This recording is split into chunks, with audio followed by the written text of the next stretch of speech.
हो रहा है। तुसी सारे ने अंबेडकर जी बारे पढ़िया होना कि बहुत महान शख्सियत सी। मैं बचपन तो जवानी तक अंबेडकर जी नू दर्शन रावण जी की शक्ल च आप देखा है। ये मेरे लिए सम्मान की गल। कई सोचते होने किद्दां वेख्या, क्योंकि मैं इन्हां दा गवांढी हाँ, असीं इक्को ही मुहल्ले दे विच रहने। ये रब दा साडे ते करम है। पढ़ाई के मामले एक गल मैं कहना चाहना, किसी ने बड़ी खूबसूरत गल कही कि एक यकीन था दिल में कि खुदा तो सुनता है जब कोई दूसरा नहीं सुनता। एक यकीन था दिल में कि खुदा तो सुनता है जब कोई दूसरा नहीं सुनता। बिलाखिर मुझ पे ये राज खुला, क्या वो सुनता है क्या नहीं सुनता। वो समीओ बसीर है लेकिन बेअमल की दुआ नहीं सुनता। ये फैसला है दीन फितरत का, फितरत कहने नेचर। ये फैसला है दीन फितरत का कि बुज़दिलों की खुदा नहीं। तुसीं सारे बैठे हो, देश के महान द्रविड़ां नूं सब तो पहला एक मुसलमान द्रविड़ वालों अस्सलाम वालेकुम। सानू कभी कोई संकोच नहीं रहा भारतीय मुसलमानों, साढ़े पुरखों भी।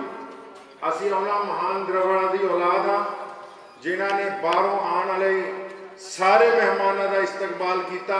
वो अलग गल है कि कुछ मेहमान आके साढ़े सिर ते बह गए, उन्होंने कहता कि उन्हें देश तुहाडा नहीं साडा है। लेकिन ये देश पहला भी द्रविड़ दा सी, अज भी उन्हों का है और ये मूल निवासियों का रहेगा। दुनिया की कोई ताकत साडे तो साडा वतन खोल नहीं सकती, दुनिया की कोई ताकत नहीं खोल सकती।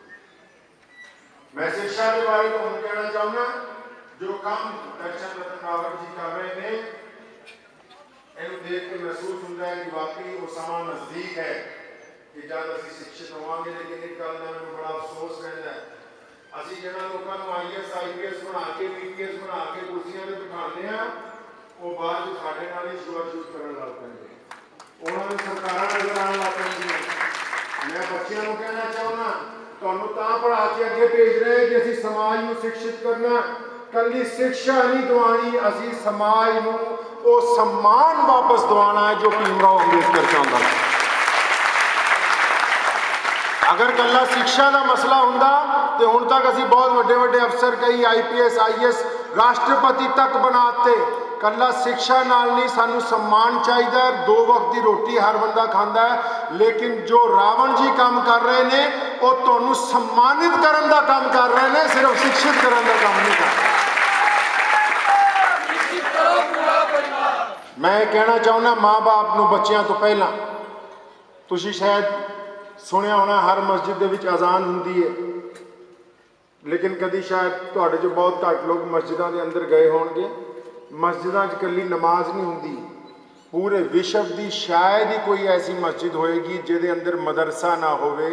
नमाज पढ़न तो पहला उत्थे रोज़ाना बच्चों को पढ़ाया जाता है। हत्ता कि मक्के की सब तो बड़ी मस्जिद जिथे करोड़ों लोग जाते हैं, उत्थे नमाज के बावजूद मदरसा चलता है, क्योंकि असी जानते हाँ कि जब तक साडे बच्चे नहीं पढ़नगे असी समाज दे विच उठ के खड़े नहीं हो सकते।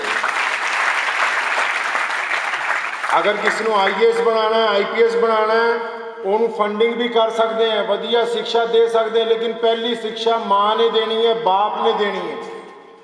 और वो सम्मान की शिक्षा है, साडी माँ बोली की शिक्षा है, साडे समाज की शिक्षा है, साडे पूर्वजों की शिक्षा है, जिहड़ी कि घरों मिलनी है। कई लोग माँ प्यो सोचते भी न्याणा स्कूल चल गया, वर्दी पवाती, इहनूं भेजता है। नहीं, वो जिहड़ा स्कूल वाले पढ़ा रहे हैं ठीक पढ़ा रहे हैं, लेकिन घर दे विच उहनूं ये दसना कि असी मूल निवासी हाँ, उहनूं ये दसना कि असी छूआछूत के विरोधी हाँ, उहनूं ये दसना कि असी जात और बरादरियां के बंधन नूं तोड़न वाले हाँ, उहनूं ये दसना कि असी नफरतां नूं खत्म करके मुहब्बतां वंडण वाले हाँ। ये साडा काम है, स्कूल का काम है।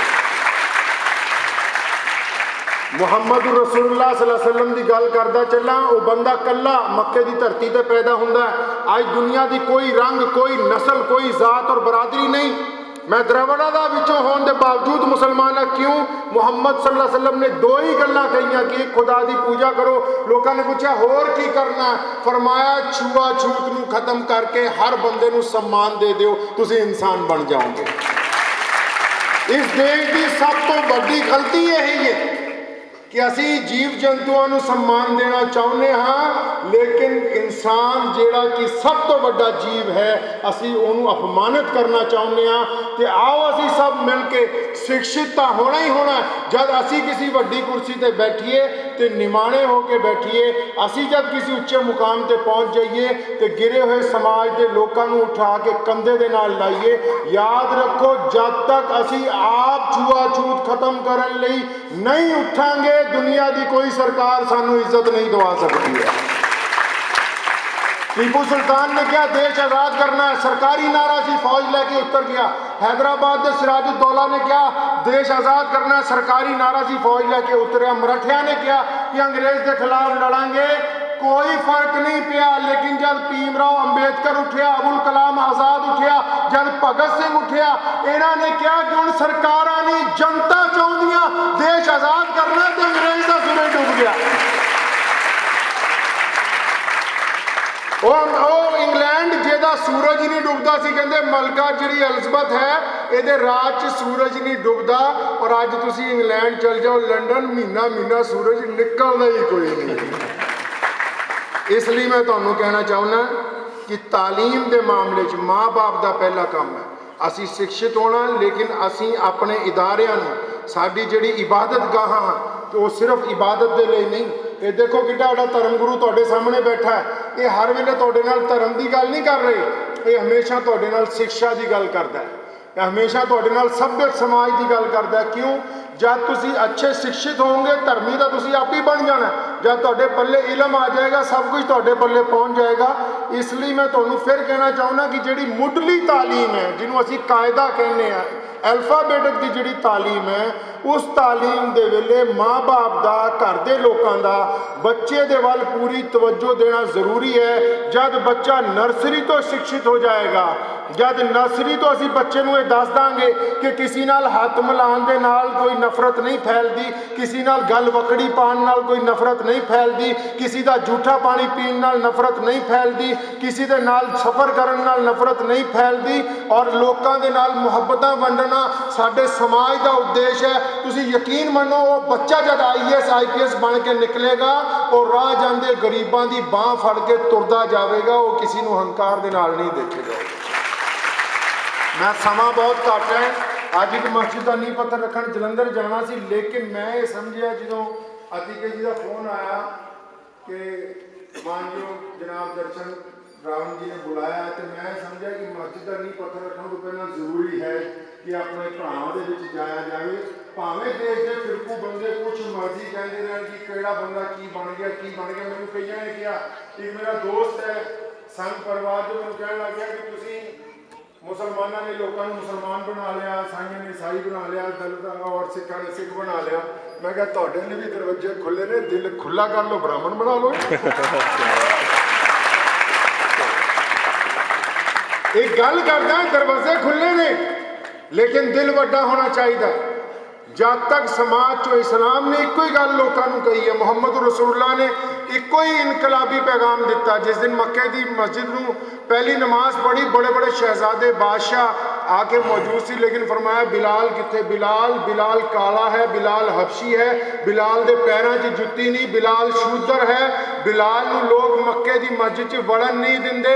मुहम्मद सल्लल्लाहु अलैहि वसल्लम ने कहा कि अज जब पहली नमाज होएगी मक्के की मस्जिद की छत ते चढ़ के अजान बिलाल देगा, अज तो बाद कोई छुआ-छूत नहीं हो सकती। इनू ही तो अल्लामा इकबाल ने कहा ना कि एक ही सफ में खड़े हो गए महमूद और अयास, ना कोई बंदा रहा ना कोई बंदा नवाज, बंदा साहिब मोहताज व गनी एक हुए, तेरे दरबार में पहुंचे तो सभी एक हुए। मैं कहना चाहना दर्शन रावण जी नूं कि तुसीं साडे मोढी हो, द्रावड़ होने के नाते भारत के 26 करोड़ मुसलमान जोड़े ने ये द्रवड़ा की औलाद ने। कोई मौलवी जोड़ा घट पढ़िया लिखिया है वो जो मर्जी कह दे, उस्मान रहमानी फखर दे नाल इस गल नूं कहंदा कि साडे पूर्वज द्रवड़ सीगे और असीं मुहम्मद रसूलुल्लाह दे दीन नूं अपनाया।